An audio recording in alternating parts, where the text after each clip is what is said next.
ఆహార కాలుష్యం అన్నటువంటిది ఇప్పుడు ఓ పక్కన ప్రభుత్వాలు ఉచితంగా భోజనాలు పెడుతున్నాయి అంటే ఇప్పుడు అక్కడ కాలుష్యాలు వస్తుంటే రకరకాల సమస్యలు ఎదురవుతున్నాయి. తిరుపతిలో 3 మెడికల్ కాలేజీలు ఆహారం కలుషితం కావడంతో 78 మందికి పైగా విద్యార్థులు తీవ్ర అస్వస్థతకు గురయ్యారు.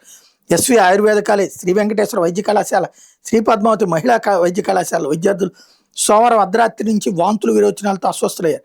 ఈ 3 కాలేజీలోని విద్యార్థుల్ని స్విమ్స్లోని సెంట్రల్ క్యాంటీన్ నుంచి ఆహారం సరఫరా అవుతుంది. సోమవారం మధ్యాహ్నం ఆకుకూర పప్పు వడ్డించిన క్యాంటీన్ నిర్వాహకులు రాత్రిపూట కూడా అదే వడ్డించారు. ఆకుకూరను సరిగ్గా శుభ్రపరచకుండా వండారని, మధ్యాహ్నం వండిన దాన్ని రాత్రి కూడా పెట్టడంతో అప్పటికే కలుషితమైన దాన్ని తిని తమకు వాంతులు విరోచనాలు అయ్యాయని పలువురు విద్యార్థులు చెప్తున్నారు.